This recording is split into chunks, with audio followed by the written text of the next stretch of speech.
Jésus. Jésus, prenant la parole, lui dit « Que veux-tu que je fasse ?» « Rabouni, lui répondit l'aveugle, que je recouvre la vue. » Et Jésus lui dit « Va, ta foi t'a sauvé. » Aussitôt il recouvra la vue et suivit Jésus dans le chemin. Marc, chapitre 12.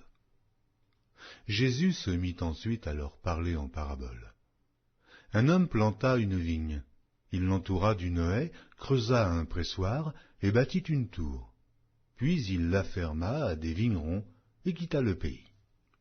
Au temps de la récolte, il envoya un serviteur vers les vignerons pour recevoir d'eux une part du produit de la vigne.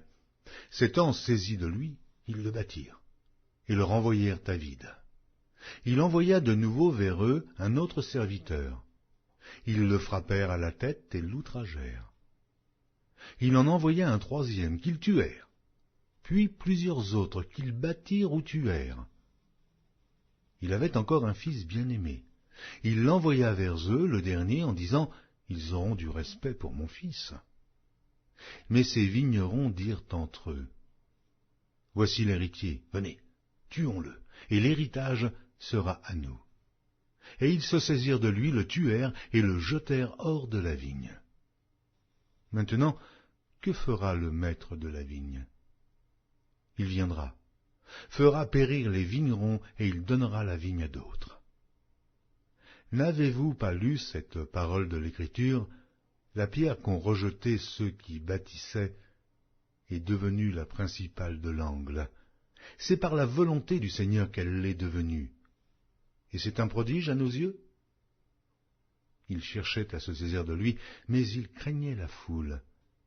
Ils avaient compris que c'était pour eux que Jésus avait dit cette parabole, et ils le quittèrent et s'en allèrent. Ils envoyèrent auprès de Jésus quelques-uns des pharisiens et des hérodiens, afin de le surprendre par ses propres paroles. Et ils vinrent lui dire, « Maître, nous savons que tu es vrai, et que tu ne t'inquiètes de personne, car tu ne regardes pas l'apparence des hommes, et tu enseignes la voie de Dieu selon la vérité. Est-il permis ou non de payer le tribut à César? Devons-nous payer ou ne pas payer ?» Jésus, connaissant leur hypocrisie, leur répondit, « Pourquoi me tentez-vous? Apportez-moi un denier afin que je le voie. » Ils en apportèrent un, et Jésus leur demanda de qui sont cette effigie et cette inscription. « De César, lui répondirent-ils. Alors il leur dit, « Rendez à César ce qui est à César, et à Dieu ce qui est à Dieu. » Et ils furent à son égard dans l'étonnement. Les Sadducéens, qui disent qu'il n'y a point de résurrection, vinrent auprès de Jésus et lui firent cette question, « Maître, voici ce que Moïse nous a prescrit. Si le frère de quelqu'un meurt et laisse une femme sans avoir d'enfant, son frère épousera sa veuve et suscitera une postérité à son frère. Or, il y avait 7 frères. Le premier se maria et mourut sans laisser de postérité. Le second prit la veuve pour femme et mourut sans laisser de postérité. Et il en fut de même du troisième, et aucun des 7 ne laissa de postérité. Après eux tous, la femme mourut aussi. À la résurrection, duquel d'entre eux sera-t-elle la femme, car les 7 l'ont eue pour femme? Jésus leur répondit, « N'êtes-vous pas dans l'erreur parce que vous ne comprenez ni les Écritures, ni la puissance de Dieu? Car, à la résurrection des morts, les hommes ne prendront point de femmes, ni les femmes de mari, mais ils seront comme les anges dans les cieux.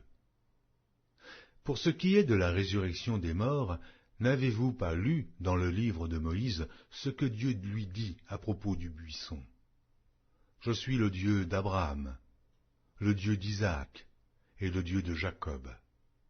Dieu n'est pas Dieu des morts, mais des vivants. Vous êtes grandement dans l'erreur. » Un des scribes, qui les avait entendus discuter, sachant que Jésus avait bien répondu aux Sadducéens, s'approcha et lui demanda, « Quel est le premier de tous les commandements ?»